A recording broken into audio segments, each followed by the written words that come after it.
If you give driving lessons, then when you introduce yourself, you normally say something like, "Hi, my name's Bert. I'll be your driving instructor for the day." What you don't normally say is, "Hi, I'm your driving instructor for the day, but you can call me Master Bert."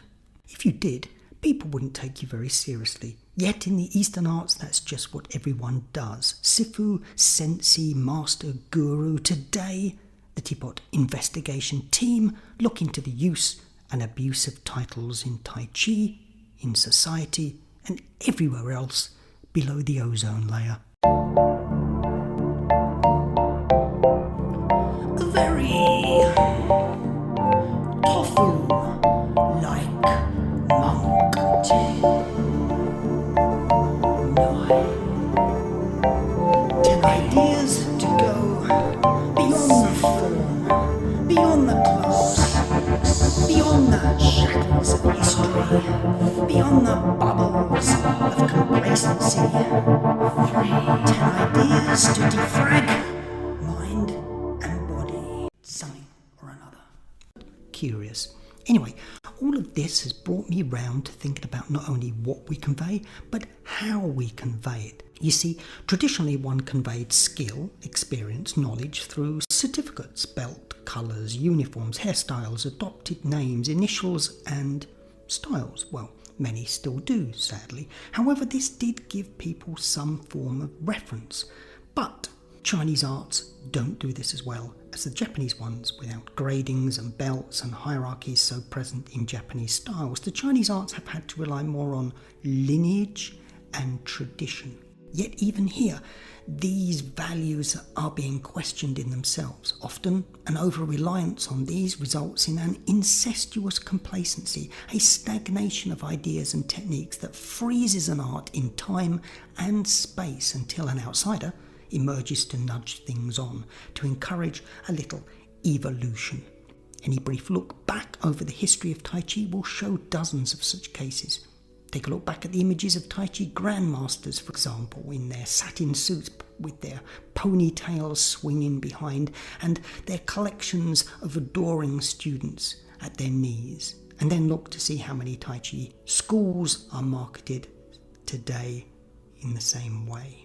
This is why I've little time for lineage, for family names, for titles in the world of Tai Chi and martial arts. I've not even got time for those that cling to the cliches of Sifu, Sensei, Master and Guru. It denotes for many a certain smugness. I know I'm going to be shot down for saying it, but you just don't get this anywhere else than in the Eastern arts. And that's the problem with titles, you see. Adopting titles divides people. It creates distance between people. It seeks not to bridge differences, but to highlight them. Now, this is perfectly fine if you're an aristocrat, a senator, an ambassador, a councillor, your majesty, professor, doctor, captain, general, your holiness. These titles, ranks, these hierarchies bind together a class of people who benefit from their exclusivity. And the intention there is clear. It's to separate them from you or I. I was really impressed the other week when a BT engineer came round to repair a cut cable in my flat that I had accidentally snipped. His mastery of the cable was far more impressive than any form I could possibly display, yet when I inquired about his name he told me it was Tony, not Sifu Tony, nor Master Tony, nor the Right Royal Member of BT. This is just part of the story. It's this fixation on names, titles, certificates, family lineage that in theory is meant to denote competency, but these days means nothing at all. Such terms have been hijacked by social media everywhere, hijacked by every corporate organisation in its training and advisory fields, and by every new age group, blogger, alternative cafe or whole food library in town. Everything is just become a sad cliche in the 21st century. If you really must use another name, use one that no one will take seriously, such as Teapot Monk. I don't mind if you want to use it. No one is going to think that such a lineage really exists. And for anyone unsure, let me just set the record straight here. I'm not a teapot, a monk, a Taoist, a Tai Chi master, a Sifu, a sage, a sensei or a guru. Drop the titles, drop the cliches, become who you are. Oops, that one slipped in, didn't it? Apologies for that.